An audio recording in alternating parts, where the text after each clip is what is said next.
So ayun guys, meron po tayong vlog ngayon, meron po tayong reaksyonan na kung saan i-update ko lang po kayo tungkol sa nangyari sa isang vlogger na kinasuhan nga ni Mayorahani Lacuna at ang kanyang asawa na si Dukpangan. So actually yung vlogger pong yun na kinasuhan niya actually is nanahimik po ng halos ilang linggo din.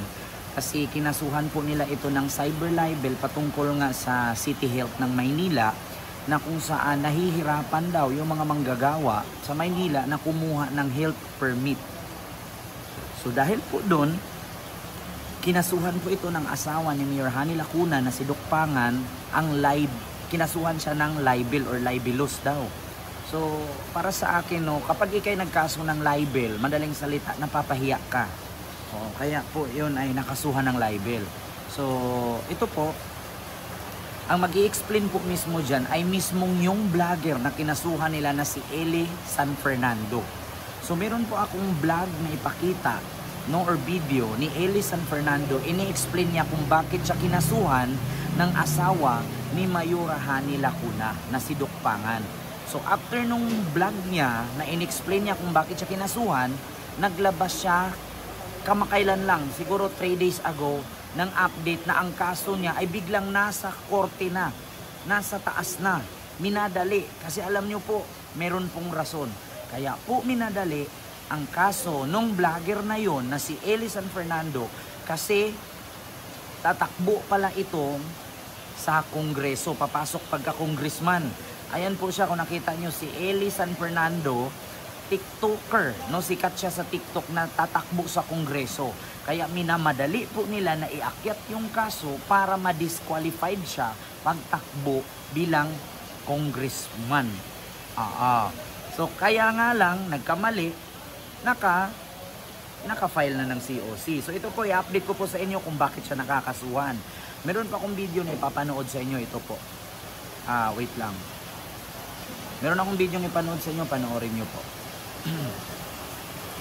Ito po, no, i-continue ko lang. So ito po, ipapanood ko po sa inyo yung naturang video kung saan itong si Eli San Fernando, kung paano siya kinasuhan ng asawa ni Mayorahani Lacuna. So ngayon po itong si Eli San Fernando ay palaban po at lumalaban po siya sa kasong dinimanda ni Mayorahani Lacuna at ng asawa. So ito po, panoorin niyo po. Mga boss, may nag-file na ng kaso laban sa akin. Tangina mga politiko to, balat sibuyas, saka allergic sa kritisismo. Kung matatandaan nyo mga boss, nag-ingay tayo laban sa isang ordinansa ng Manila City. Yung ordinansa kasing yan, nilalagay sa alanganin yung trabaho ng libu-libong mga faculty, health workers at non-teaching personnel ng University of Santo Tomas. At sa pakikipag-usap natin sa daan-daan at libu-libong mga manggagawa dyan sa Manila City, sila rin ay nagsasabi na pasakit at pahirap yung mandatory health permit na yan ng Manila City. After that, patuloy tayo nag-ingay at nangalampag. Pero hindi talaga tinatabla ng hiya itong mga public officials natin eh. Tapos sa halip na makipag-usap at makipag-dialogo sa mga manggagawa na apektado ng ordinansang yan, kinasuhan pa tayo. At alam nyo kung anong kinaso sa atin mga boss?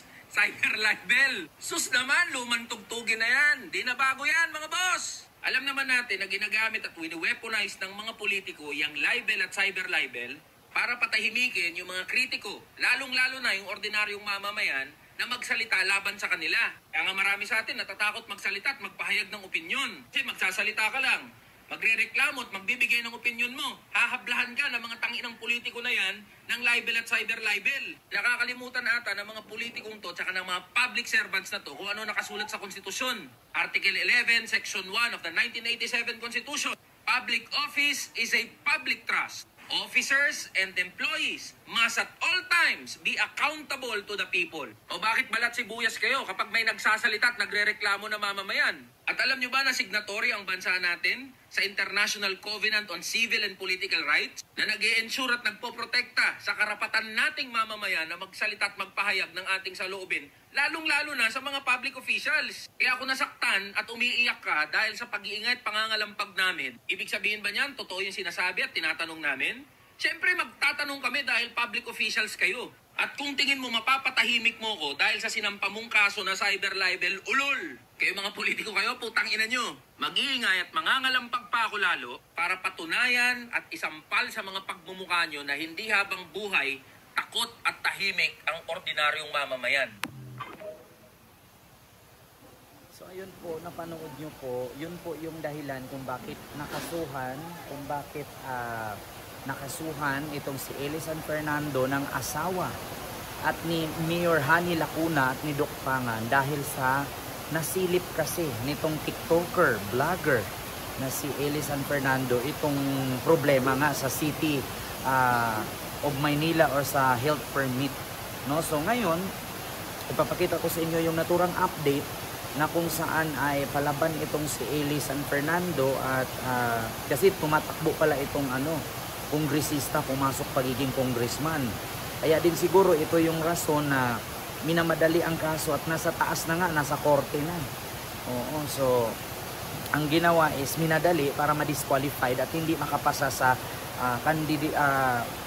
tawag doon, Certificate of Candidacy, yung nagpa-file siya ng COC.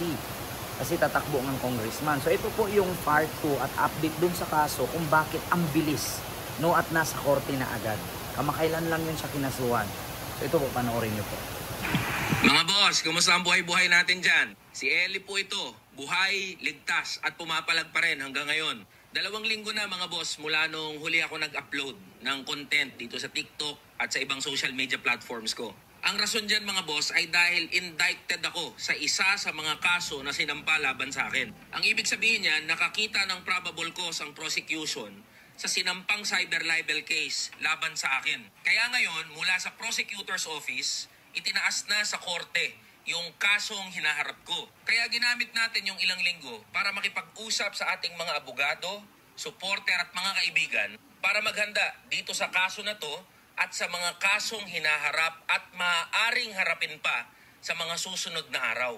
Ngayon, marami ang nagtatanong, sino ba ang nagkaso sa akin ng cyber libel? Dito sa kaso kung saan ako indicted, ang nagsampa ng kaso laban sa akin ay walang iba kundi si Dr. Martin Pangan ng Manila City Hall. At sinampahan niya ako ng kaso dahil gumawa raw ako ng libelous remarks laban sa kanya. Matapos nating kalampagin ang Manila City Hall laban sa Manila Health Permit na inaayawan ng maraming manggagawa dyan sa Manila City. At ngayon mga boss, I am standing firm on my principle and belief that I am just exercising my constitutionally protected freedom of speech and expression, especially remarks made against public officials. So let me remind Dr. Martin Pangan, Dr. Pox, you are representing the City Health Office as the City Health Officer of Manila City. Bakit balat sibuyas ka nang labanan at questionin yung Manila Health Permit na pinapatupad ng opisina mo?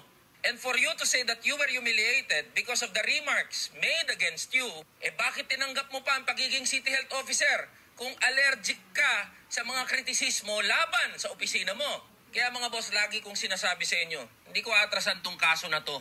We will exhaust all legal remedies para maibasura itong mga kasong pinagsasampa laban sa akin. At sa mga politiko dyan na may balak pang magsampa ng kaso laban sa akin, gusto ko lang ipaalam sa inyo na kung ang habol nyo ay patahimikin ako, hindi nyo ako matatakot o mai-intimidate. Mas magingay pa ako lalo para i-expose yung mga kabulastugan at kagaguhan na ginagawa nyo, lalong-lalo na laban sa mga manggagawa at ordinaryong Pilipino. Kaya mga boss, pupunta kami sa korte para magpiyansa bilang pagkilala sa mga legal na proseso at masigurado yung temporary freedom ko. Kaya maraming salamat mga boss sa patuloy niyong suporta at pakikisa. Hindi nila tayo mapapatahimik, antayin niyo yung mga update at mga susunod na content. At maraming salamat sa patuloy niyong suporta at pakikisa sa platform na ito mga boss. So ayun ang nakita nyo naman po, si Eli San Fernando ay talagang palaban po talaga. Actually, salute ako dito sa vlogger na to Not only na porket support ako kay Yormesco Moreno at hindi ako support kay Hani, pero salute ako dito sa vlogger na to. Sa totoo lang, tama lang naman ang pinaglalaban niya. Kaya sa ibang mga politician po dyan na balat sibuyas, tanggapin yung pagkakamalit ninyo. Huwag yung idaan nyo sa mga ganyan-ganyan. Kasi actually hindi naman kayo mapapahiya kung gumawa kayo ng tama. Diba? Pero ito nga lang, update lang sa vlogger na kinasuhan ni Mayor Lacuna at ni Doc Pangan ay talaga namang lumalaban. Diba? So yun lang, maraming salamat and see you next vlog. God first and